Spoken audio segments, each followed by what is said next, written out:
Hey, everybody. Welcome back to the Fit and Healthy Athlete show and podcast. I'm your host, Dr. Kirsten Lauritsen. And today we are talking all about when hydration or dehydration is not the cause of your muscle cramping.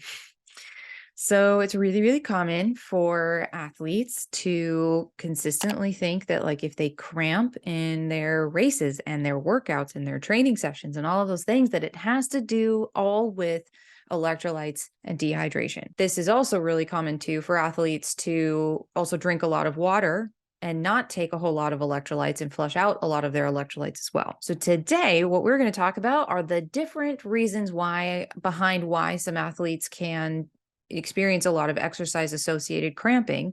And then we're going to talk about what you can do to start exploring and fixing that issue if this is something that you experience. So let's dive in. So back in 2022, there was a recent study that came out that was looking at the difference between dehydration and electrolyte depletion, and then also muscle damage. And one of the things that they found is very, very interesting. In 88 marathon runners, 20 of them in this particular study that was released in 2022, that is put together by Navarro and Montoya Viejo. There's I can link it down below, but you can also look this one up just for marathon dehydration and electrolyte depletion and muscle damage, and it should pop right up for you. And in 88 marathon runners, actually 98, but I think 88 or 98 ended up in the study. And out of all of those, 20 of those athletes started cramping in the middle of this marathon. And so they tested all the things. They tested for hydration, dehydration, sodium, potassium, and like weight loss, and all of those things. They tested for all those different like body mass change, all those different markers. And what they also did is they tested for creatine kinase, and they also tested for lactate dehydrogenase. And what they found is that there weren't any differences between the sodium, potassium, electrolyte markers that you would have thought you would have seen.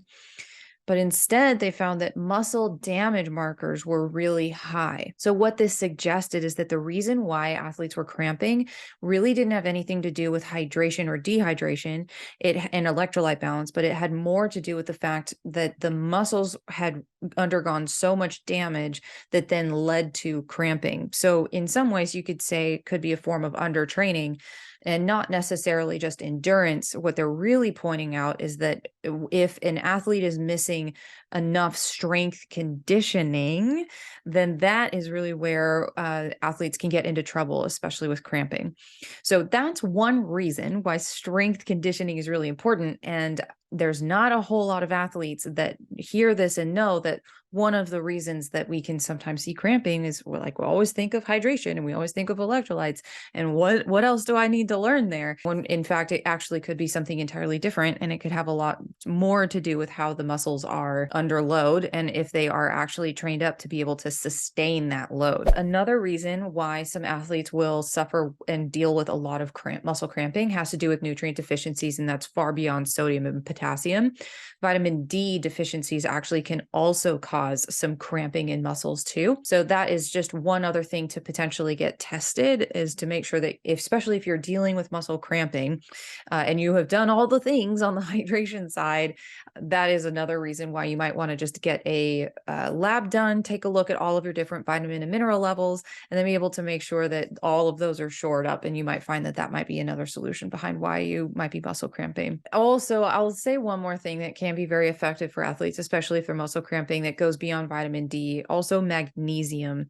Magnesium is a micronutrient, a mineral that is absorbed and utilized by a lot of different things in the body. Your immune system loves it, your muscles love it, and so many different processes that happen in the body use magnesium. So, and especially if you're experiencing any stress or you are putting high stress or load on your system through training, one of the things that can happen is you could potentially find yourself magnesium deficient. And if that is the case, then that is also another reason sometimes why athletes can tend to cramp. And it also can be very effective to use like a topical magnesium, so you bypass the GI tract. Those are just a couple of things that we work with athletes, depending on what they have going on and depending on what's going on in their lab testing, that can be pretty effective, especially if they're finding that they are cramping a lot want and they really can't find the root cause of where it's coming from. That's it for today. Thank you so much for listening. And if you are interested in learning more about hydration and fueling, we're almost done wrapping up this whole series. But if you're interested in learning more, you can head to drkirsten.com/finish strong. And I talk all about micronutrient deficiencies, hydration, fueling for your physiology so that you can really dial that in for you and make sure that you're not just following any sort of like random advice, and you can really get it tuned in. And that's really where athletes seem to get the most out of their training and their fueling and hydration plans. So thank you so much for listening, and I will see you next time. Take care.